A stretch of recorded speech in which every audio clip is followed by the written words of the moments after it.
Welcome to another episode of Mike's Money Picks. Today on the podcast, we are previewing the Week 6 main slate of college football DFS this Saturday, October 7th. We are going to be breaking down the games that you want to get some players into your lineups for, and then we're going to be talking about the best plays at the quarterback, running back, and wide receiver position to hopefully give you guys the best plays and the best players to help you guys win some money on DraftKings or FanDuel this week. Now, this is quite the slate. Like, this is a really good slate. And if you're watching on YouTube, you can already see who I'm repping. So let's go ahead and, waste no time here with the introduction. Let's go ahead and get started with breaking down this main slate with the games that you're going to want to be targeting. All right, so let's go ahead and break down the best games that you need to be looking at for this Saturday main slate. So the reason why we do the episodes in this format, y'all, is because it is really important to know what games are going to see kind of what type of action in terms of scoring and in terms of margin of victory. But also, there's a lot of shows that just do everything game by game, and I don't think that's really all super helpful when you do have to build a lineup at the end of the day that does have a quarterback, two running backs, three receivers, a flex, and a super flex. So I do like to break things down positionally. But this segment is super important because it's going to tell you what you can expect from these games. And a lot of most successful DFS lineups are either game stacks or they're finding ways to gain leverage by using different types of games with different types of game flows. So let's go ahead and take a look at this Saturday's slate. So you do have a few projected blowouts this Saturday, starting with the noon kickoff, Ohio State versus Maryland. This one is projected to be Ohio State 37-18. I happen to think this one could be closer than expected. Last year, Ohio State only beat Maryland 43-30 in College Park. That was the Dowen-Hayden game when Travion Henderson was very little utilized. Mayan Williams was out, and backup running back Dowen Hayden had a huge game, pretty much broke the slate in DFS that week. In that game, no Maryland wide receiver scored over 12 fantasy points. Little Tua, Talia Tagovailoa really spread the ball around. He did have 27 fantasy points himself. If you're able to get a repeat of what we saw last year in this game, that could be a very stackable game with there being 73 total points scored last year. Now, another one to look out for is Florida State versus Virginia Tech. This one is projected to be a blowout, projected to be Florida State 38-14. Florida State does have the highest team total on the slate at 38. Virginia Tech's just on the struggle bus this year. They're not very good. I would be shocked if this one was not a blowout. Now, another game that's projected to be a blowout that I think could be sneaky close is Wake Forest at Clemson. So it's projected right now by the spread and the total to be about 36-16 in favor of Clemson. Last year was an absolute shootout. It was an outstanding game. It was the infamous Aaron Judge cutaway game where ESPN couldn't stop showing Aaron Judge's home runs while this game was going on. But it was 51-45 in overtime in favor of Clemson. And say what you want about Wake Forest this year, but Clemson has historically struggled to defend this Wake Forest offense. They gave up 45 to them last year. In 2021, Clemson still won, but the game was 48-27. So Wake Forest does have a history of putting up points on Clemson. Now, Sam Hartman's no longer at Wake Forest. He's now at Notre Dame, which I'm sure Irish fans all over the America are thankful for after last Saturday. But, I think you're seeing a slate or a game here where Clemson's probably going to put up a lot of points, but I think Wake is going to be able to put up some points too. Now, there are a few shootout games. Now, remember, when I classify a shootout game, I'm looking for a one possession point spread, and I'm looking for the game total to be over 50. And the first one we're going to talk about is the marquee game of the day, the Red River rivalry, Oklahoma versus Texas. And I got to say, as a Texas fan and as a college football fan, if you ever have an opportunity to go to this game, go. It's an incredible experience.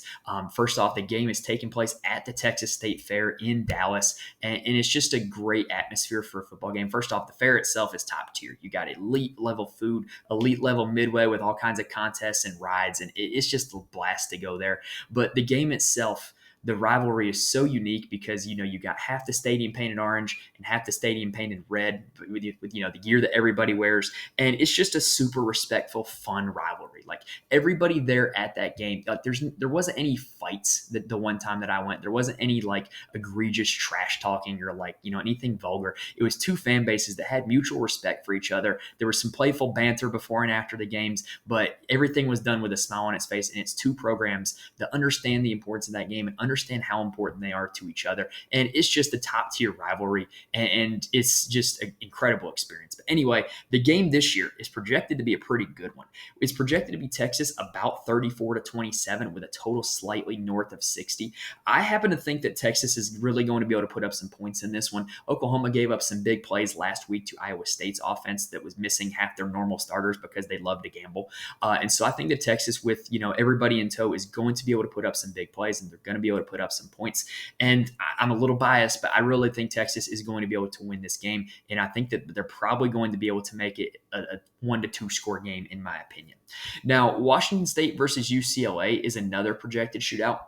This is the rare ranked team on the road and is an underdog, which typically goes in favor of the home team traditionally.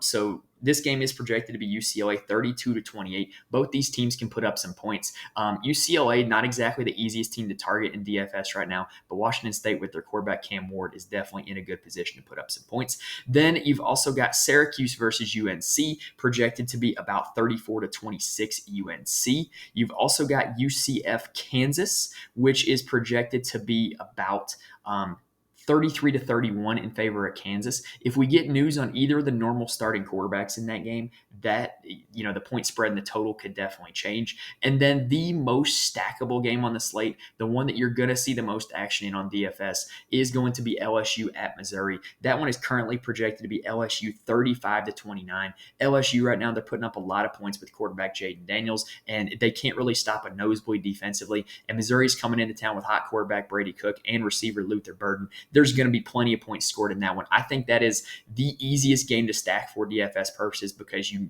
are pretty confident it's going to be high scoring. It is the highest total on the slate, and both teams are very, very concentrated in who their offense is going to right now. So I definitely think that that is a game that you're going to want to get a piece of in your DFS lineups. Now, when it comes to constructing that DFS lineup, let's go ahead and talk about the quarterback position. So the top quarterback on the board is UNC's Drake May, and I got to say, I'm a little bit concerned. Basically, with Drake May, he's still getting all the yardage and all the attempts that he got last year, but he's not accounting for as big of a proportion of his team's touchdowns as he did last year, and it's leading to a decrease in fantasy scoring. He only accounted for 3 of his team's 5 touchdowns against Pitt, and he only accounted for 2 of his team's 4 touchdowns against Minnesota. The points are there for Carolina, and the attempts are there for May, but if he doesn't start putting the ball in the end zone, he's not going to be worth that price tag. Jaden Daniels would be my bet to be the top scoring quarterback on the slate. Look, he's just been really good this year for fantasy purposes. He's had a floor of 26 fantasy points this season, had a ceiling of over 50, and he's got rushing upside. He's averaging 12 rushing attempts per game, and this game is likely a shootout like we closed with the last segment. So Jaden Daniels probably the best pick to finish as the top scoring quarterback at the end of the day on this slate. Dillon Gabriel, I'm fading this week for obvious reasons. I just think the Texas defense is a step up in competition from what he's seen, and he's very touchdown dependent with his scoring. And so I think, my own fandom and just the math going against Dillon Gabriel this week at a very high salary. Now, Jordan Travis, it has probably the second highest upside on this slate behind Jaden Daniels, in my opinion, with his team having the highest projected total and Travis having some slight rushing upside as well as upside to be involved with like 4 or 5 touchdowns. He's definitely got some upside. He's at an affordable price tag, and I expect Florida State to put up points at will against Virginia Tech. Cam Ward is also a solid play. He's actually deceptively second on the slate in fantasy points per game behind only Jaden Daniels. However, I do think that UCLA is a slightly better defensive team than a lot of other of the top quarterbacks.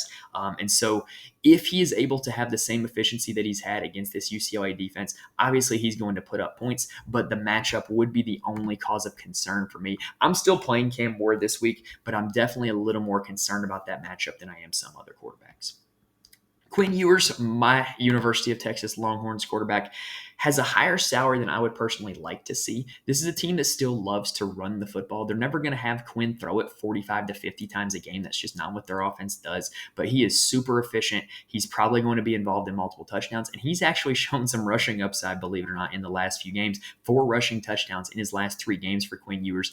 And look, if this offense hits some big plays, like I alluded to earlier with the fact that Oklahoma is giving up some big plays, then it could be a big day in store for the no longer mulleted Quinn Ewers and the Texas Longhorns. Kyle McCord, is at a price tag I thought I would never see him at $8,100. I think that definitely makes him not a bad play, especially if you think Ohio State puts up a lot of points against Maryland or if you think they blow them out.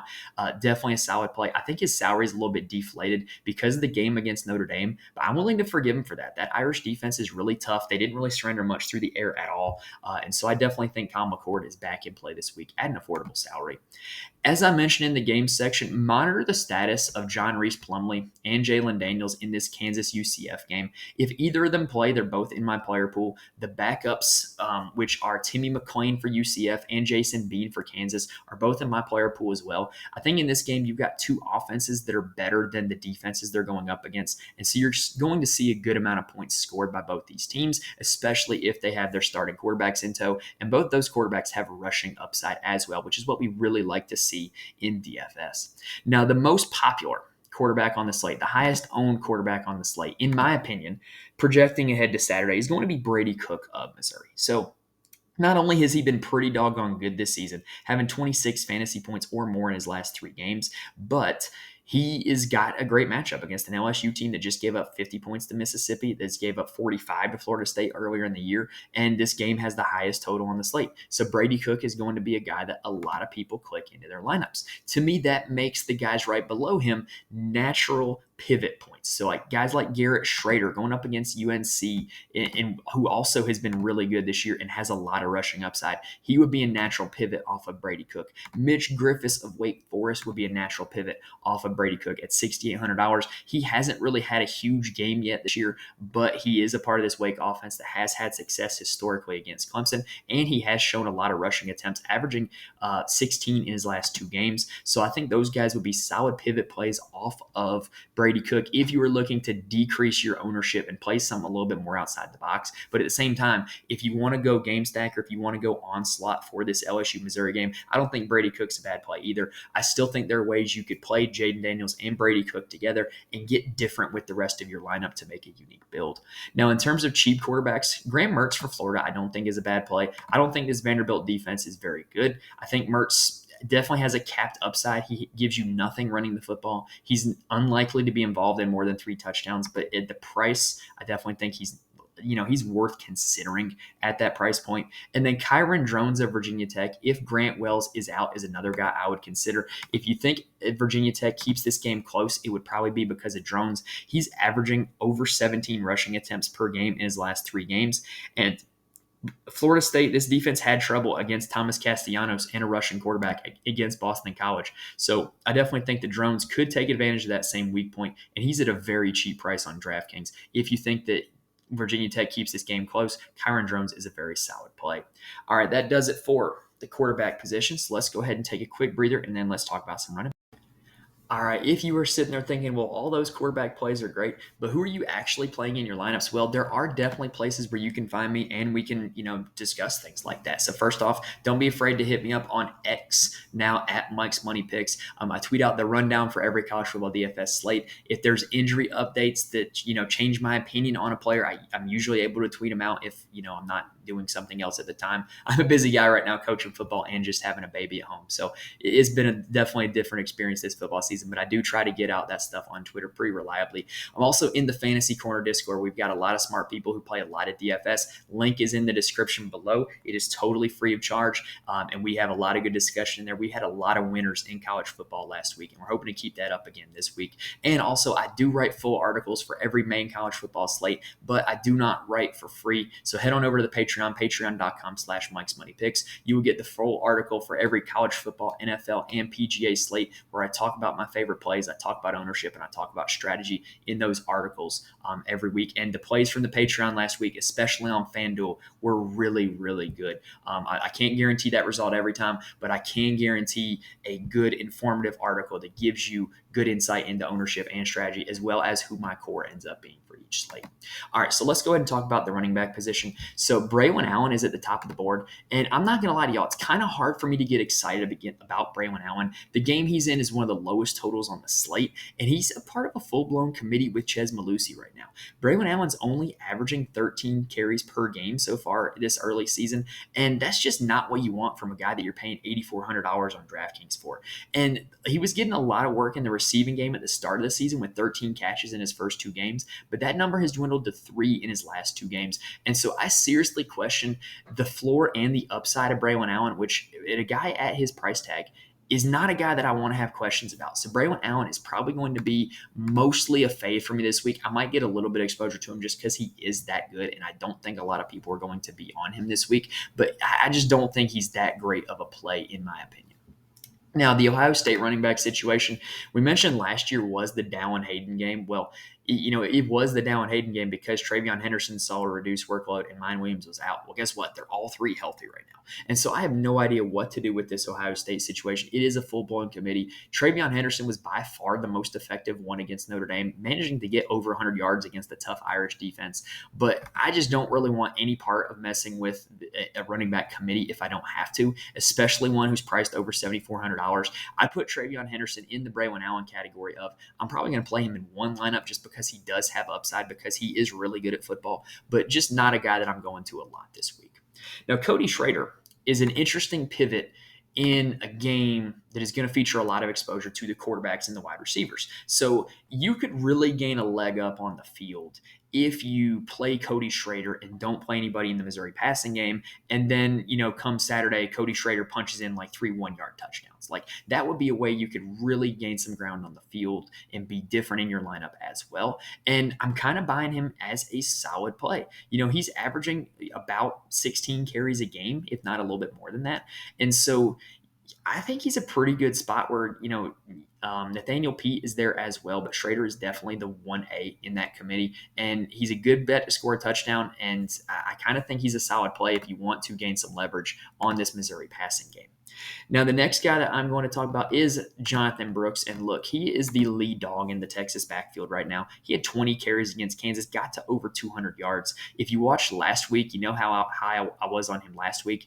And this week, it's not as good of a matchup against Kansas. But what we like about Jonathan Brooks is that he is seeing a full workload in a very good offense with a very good offensive line in front of him. Last week, Brooks had 20 carries. CJ Baxter, the other guy in the running back committee with him, saw 16, but most of those were when the game was in hand. When the game was in the balance, Jonathan Brooks was the guy on the field. He was the guy getting all the carries, and I kind of like a guy that I know is going to get 20 touches in a game that's going to, got a total of over 60 points.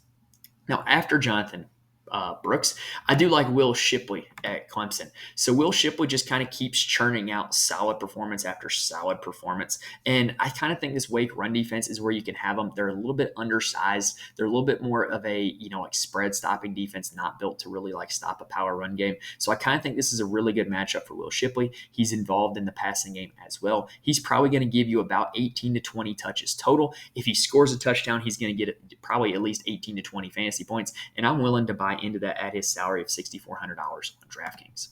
Now, speaking of gaining leverage on passing games, like we talked about with Cody Schrader, Logan Diggs is the same way for LSU. He has totally taken over this LSU backfield. Against Ole Miss, he had 19 carries, and the rest of the running backs combined had 3.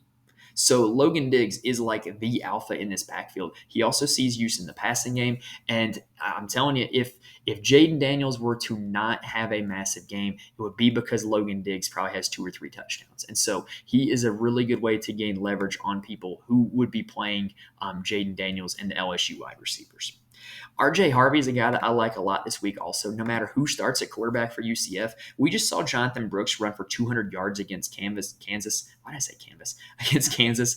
And RJ Harvey is a guy who is averaging 15 carries a game. So you've got a guy who's guaranteed a lot of touches against a very bad run defense. Sign me up for RJ Harvey at only $6,100. After that, When you dip down into the 5K range, it starts getting a little ugly this week. Like I feel like DraftKings is doing a really good job of pricing running backs to where there's not a whole lot of cheap running backs that I really want to play this week and any week. LaQuint Allen at $5,800 is a solid option against a Carolina defense that's improved from last year. But LaQuint Allen just gets a lot of touches. He sees a lot of usage in the passing game with 15 total receptions in his last 3 games for an average of 5 per game, average of 17 rushing attempts in his last 3 games. So you're looking at a guy who's averaging 20 touches and 1 touchdown in his last 3 games. I just think he's a solid bet to do the same against UNC and to get to 20 fantasy points like he has each of the last 4 games. So LaQuint Allen is just as steady of an option as they come. I think he's a really good cash game option this week, and I think he still gives you the upside to be played in tournaments as well. On the other side of the ball in this game, Amarian Hampton is a guy that has been really good this season, but I kind of think that he's got to have a come down to earth. His TD rate is really high. He's scoring on about 1 out of every 10 rushing attempts. He had 5 touchdowns in his first 2 games of the season, and he's gotten 1 each in each of his last 2 games of the year. I just think that he has to come back down to earth. And, maybe if you're buying into the whole, Drake May's touchdown rate is down, Amarian Hampton's touchdown rate is up, maybe they flip-flop. I think that's certainly a possibility. But it's also a possibility they don't. And so Marion Hampton is in play for me because of his touchdown scoring upside. But I do think that statistically regression is coming at some point. I don't think he's going to continue scoring touchdowns at this rate. Now, UCLA is a situation that could be profitable, but both the running backs are literally splitting carries at a 50-50 rate right now. That is Carson Steele and TJ Harden. They both carried the ball 11 times against Utah and didn't have very much success doing so. And if they were able to have success against Washington State, I do think UCLA's advantage in this one is on the ground. So I don't think that either of them are bad plays, but I really wish they weren't in a 50-50 split because your guess is as good as mine as to who is going to be the better back for them this week. Tyrone Tracy for Purdue is the last guy that we are going to talk about.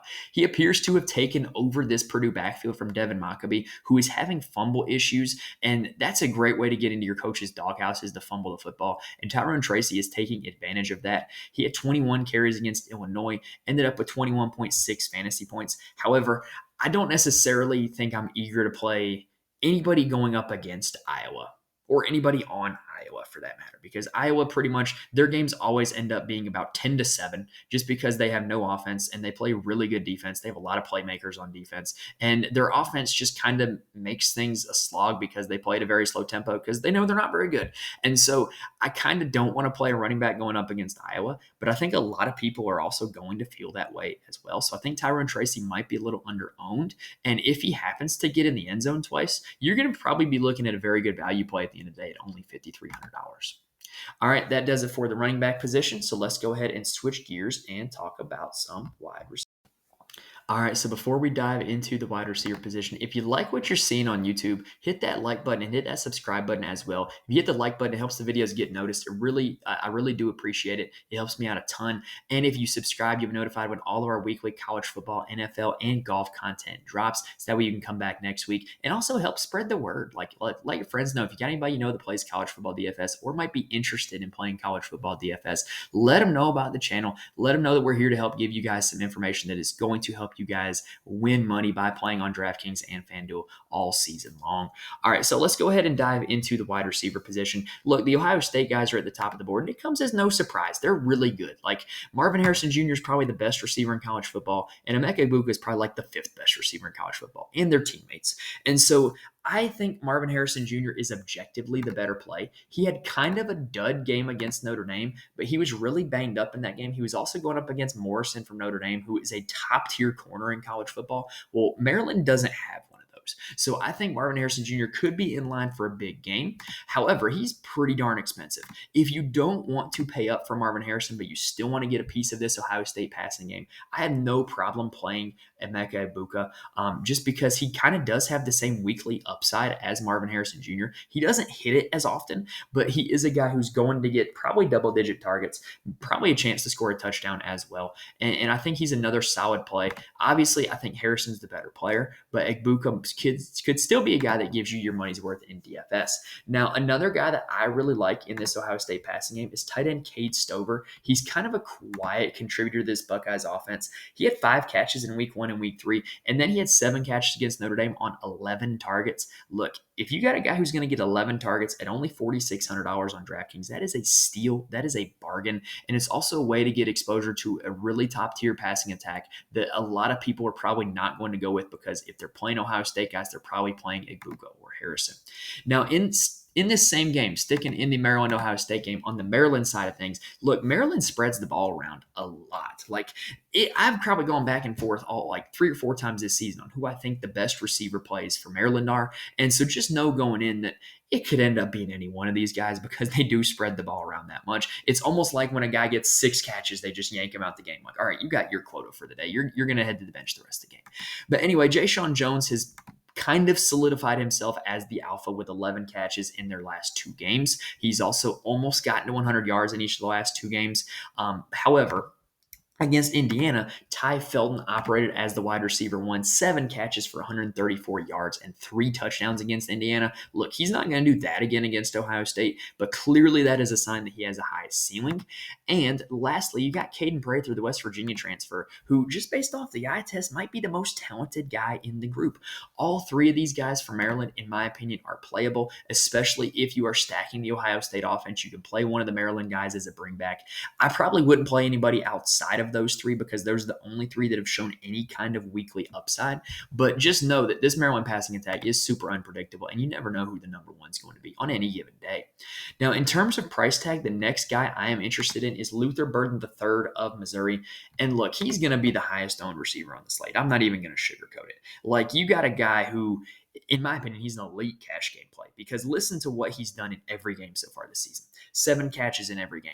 22 fantasy points in every game, averaging 1 touchdown a game. Highest target share of any wide receiver on the slate, highest game total of any wide receiver on the slate. So you're looking at a guy who just checks all of the boxes, and he's only $6,900. So Luther Burden is going to be a super popular play, and I'm fine playing him. Just know you're going to have to probably, go a little bit different somewhere else in the rest of your lineup, because he's going to be pretty highly owned. I'm talking probably 30 to 40% in GPPs.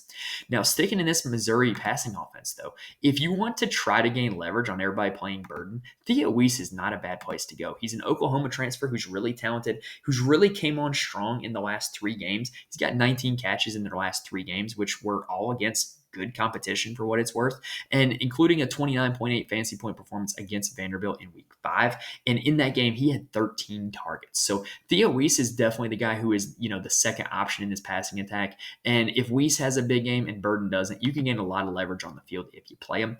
Now, the rest of the Missouri receivers aren't really super involved consistently. However, Marquise Johnson is a guy who I think would be a decent punt play. He's only $3,700 on DraftKings. He's caught a pass of 40 yards or longer in each of the last 3 games for Missouri. So you got a guy who, if he catches 1 deep pass for a touchdown, boom, all of a sudden he has paid off his value.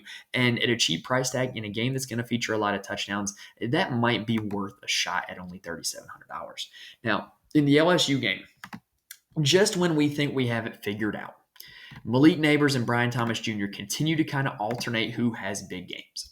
Against Mississippi, it was Brian Thomas who had 41.4, and Malik Neighbors was not a disappointment either. He had 21.2 himself. So just know that these 2 guys are the 1A and 1B in this passing attack, and they're both probably going to be pretty good.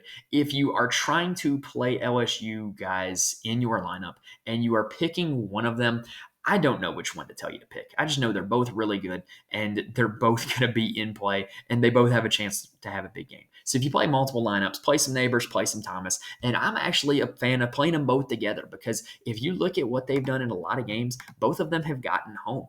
In the game against Ole Miss, they totaled about 60 fantasy points together. In the game against Arkansas, they totaled about 60 fantasy points together. In the game against Mississippi State, they totaled about 60 fantasy points together. So if you want to just, play both of them, maybe even in a cash game lineup even, and just say, hey, I'm fine with getting 60 fantasy points out of both these guys, that's a solid strategy in my book. Now, Kyron Lacey is the next most talented guy in this receiving core. He's the wide receiver 3 if he does end up playing. But a guy that I'm kind of willing to go to is tight end Mason Taylor. He's going to be out on the field a lot. And I kind of think that in a game like this, if you're going to be out on the field enough, maybe you'll luck your way into a few catches and maybe even a touchdown. So I think Mason Taylor is a pretty solid play in this LSU offense. Now, heading to another high-powered State University offense, let's talk about Florida State. So Florida State has two clear top receivers, Keon Coleman and Johnny Wilson. Keon Coleman has been the better fantasy option so far this season. Johnny Wilson has also not scored a touchdown yet. 16 catches, 300 yards, no touchdowns. I think he is due for some touchdown regression. I really do. Now, I don't know when it's going to come. It might come against Virginia Tech when the team's implied 38 points. If they score 5 touchdowns, I'm willing to bet that Johnny Wilson is going to account for one of them. So I'm willing to play both Coleman and Wilson. And if you're looking to get cheap in this passing game, Jaheim Bell, the tight end, is another guy who could serve as a value. Kind of like Mason Taylor, he's out on the field a lot.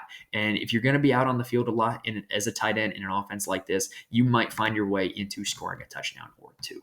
Now, on the other side of the ball in this game for Virginia Tech, Ellie Jennings is probably going to remain out.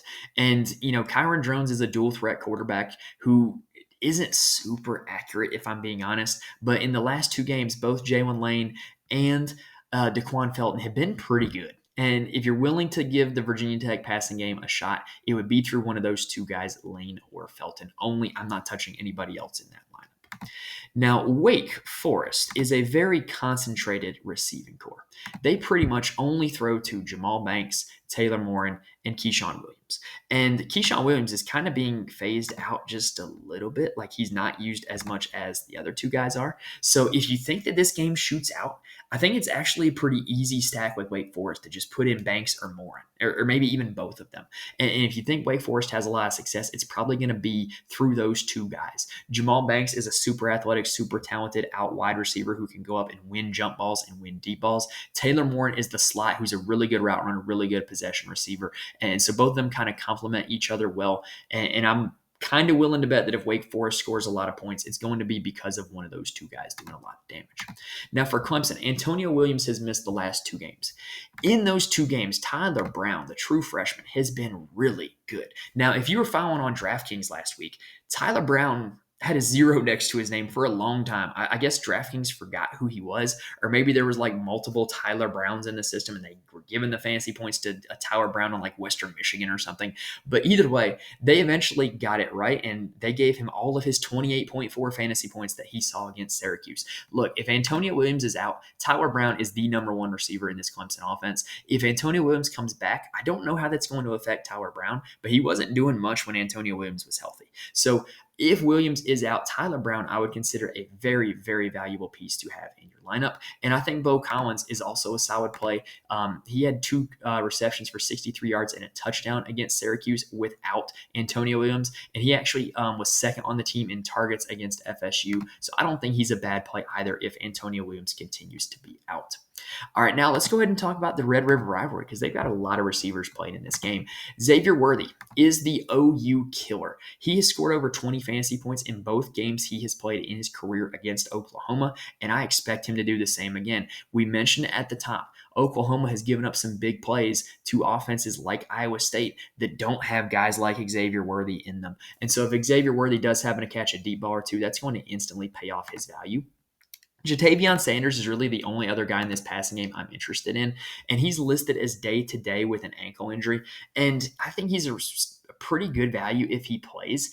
If he does not play, the backup tight end is Gunnar Helm, who might be worth a shot as a punt play in GPPs. Look, I don't think he's going to come in and immediately see all of Jatavion Sanders' role and Jatavion Sanders' targets because there's just not many tight ends that are out there that are athletic like Jatavion Sanders. It'd be like in the NFL, kind of like how when Darren Waller was out, Foster Moreau was still usable in fantasy, but he wasn't quite Darren Waller. I think it would be a similar scenario, but Gunnar Helm would be a guy that if Jatavion Sanders misses time, maybe he sees a little bit of an increased role. Now, the Oklahoma receivers, to me, are weirdly priced. I don't understand why Jalil Farouk is the top priced receiver. Andrell Anthony has just been the best one all season. He's been the target leader all season long. Drake Stoops is going to play a role as well. He has a super low average depth of target, so he would need a lot of volume to get home against the tough defense. And then you got Nick Anderson, who just all he does is score touchdowns. And look, if he ends up not scoring touchdowns, it's not going to be pretty. So I think he's a super boom or bust play. If I were playing this game in terms of a game stack, Andrell Anthony and Drake Stoops would be the guys that I would go with. Now, 2 more passing offenses that I do want to talk about before we go for the day.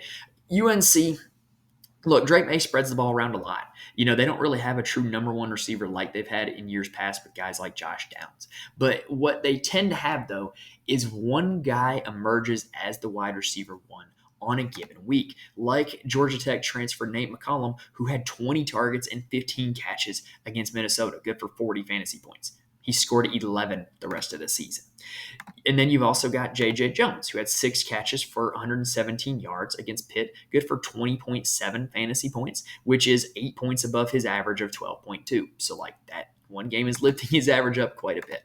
And then you've also got Kobe Paysour, who has been a pretty consistent role week in and week out, but went from 15 catches in the first 2 games to only 4 in North Carolina's second 2. So basically, the bottom line with these Carolina receivers is it's very unlikely that more than one of them ends up getting home on a given day.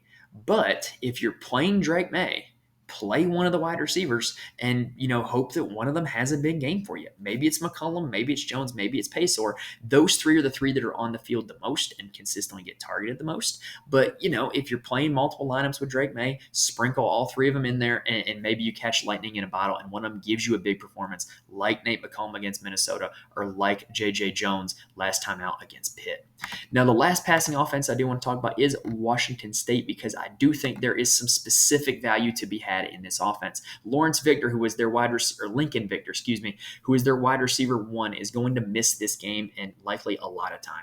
In the game that he missed, Josh Kelly had a pretty solid outing, if I must say so, 44.9 fantasy points against Oregon State. You also had Kyle Williams, who is another starter for them, who had a big game without Lincoln Victor in the lineup, 33.4 fantasy points against Oregon State. But those 2 we know about, right? They're $6,000 and $5,400 on DraftKings. If they see a boosted share with or target share with Lincoln Victor out, they're both going to be solid plays. But the guy I'm interested in is the guy who was not on the field before Lincoln Victor was out and was on the field when Lincoln Victor went down. That's Carlos Hernandez. He came in and he only had 7 catches for 39 yards against Oregon State, but 7 catches, that's pretty solid. I'm willing to bet that he's going, if he catches 7 passes again against UCLA, he's going to get more than 37 yards, and he might even score a touchdown. And at a price tag of only $3,900, 7 catches for 60 yards, 13 fantasy points, that would be pretty good value in any format this week. He is a guy that I am interested in because of the injury to Lincoln Victor. All right, that does it for the wide receiver position, and that does it for this episode. Remember, if you want more of me, follow me on X at Mike's Money Picks. Join the Fantasy Corner Discord. Full articles available on the Patreon as well. And also, if you're looking to try something new this college football season, you can get the best offers and promo codes for new users on any DFS player prop or sportsbook site that is available in your area. It syncs to your location. It's called Sign Up Expert, and we are partnered with them. Head to signupexpert.com/Mike's Picks, and you'll get all those offers for any new site that you may be signing up. All right, that does it for this episode. Hopefully I was able to give you guys some information that is going to help you build a winning lineup this week for the Saturday main slate. Best of luck to everybody playing DFS this week. Thank you guys for watching and listening. Subscribe to the channel. That way you'll be notified when new episodes drop. Hit the like button because it helps me out a lot. But thank you guys for watching and listening. I will see you next time. And one for the road. Hook 'em.